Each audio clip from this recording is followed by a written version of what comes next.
చెప్తాను. నేను ఏదైనా వాసన మీకు చూపిస్తాను, మంచి వాసన అని చెప్పి పువ్వు పట్టుకొచ్చి ఎంత మంచి పరిమళమోనండి పువ్వు అన్నాను అనుకోండి, ఏది అన్నారు అనుకోండి, నేను మీ దగ్గరికి వచ్చి ఇలా అన్నాను అనుకోండి, బుద్ధి ఉందా లేదా, ఏడు ఇలా తిప్పితే ముక్కు దగ్గరికి పట్టరా అంటారా అనరా? ధూపానికి తిప్పడం ఎందుకండి ఇలాగా?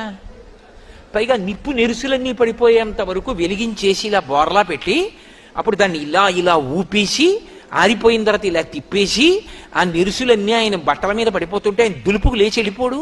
నీ దిక్కుమాలిన పూజ, నువ్వు ఎవడు పుచ్చుకుంటాడు రైదని? ఎందుకు ఆ పూజ? అసలు భావనేది ఆవిడ మహాలక్ష్మి, ఆవిడ కూర్చుంది, నేను ధూపం ఇస్తున్నాను ఆవిడికి. కాబట్టి ఎక్కువ అగ్నిహోత్రం లేకుండా ఒక్కసారి ముక్కు దగ్గర ఇలా పెట్టి తీసేస్తే అది పొగ, అదేం పుస్తకం కాదు అక్కడే ఉండిపోవడానికి, అది అలా ముందుకు వెడుతుంది కాబట్టి వాసన వస్తుంది. నా ముక్కులో పెట్టక్కర్లేదు అగరత్తో, ఇలా ముక్కు దగ్గర పెట్టి తీసేస్తే చాలా పొగ